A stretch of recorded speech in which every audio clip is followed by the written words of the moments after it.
ముందుగా ఈటీవీ అభిరుచి ప్రేక్షకులందరికీ బోనాల పండుగ శుభాకాంక్షలు.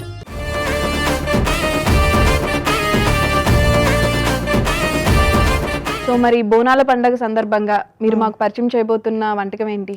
అమ్మవారికి మనం పెట్టేదే నైవేద్యం ఏంటంటే బెల్లమన్నం అమ్మ. బెల్లమన్నం. లలితా సహస్రంలో కూడా గుడాన్న ప్రీతమానస అని అమ్మవారికి నామం ఉంటుంది. గుడాన్నం అంటే బెల్లమన్నం. మరి సెకండ్ రెసిపీ ఏంటమ్మా? మేతి చికెన్ చేద్దాం. మేతి చికెన్. ఈ నెల మొత్తంలో మీరు ఎప్పుడు సెలబ్రేట్ చేసుకుంటారు? మాకు కూడా ఒక థర్డ్ ఆదివారం మా ఏరియాలో ఉన్న గుళ్ళల్లో అన్ని డెకరేషన్ అవన్నీ బాగా అలంకరిస్తారనమాట.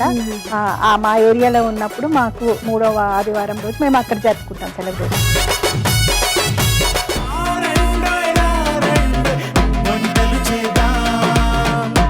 రారండోయ్ వంటలు చేద్దాం బోనాలు స్పెషల్ ఈ ఆదివారం ఉదయం 10:30 తిరిగి మధ్యాహ్నం 2:15 చూస్తూ ఉండండి మీ ఈటీవీ అభిరుచి ఛానల్లో.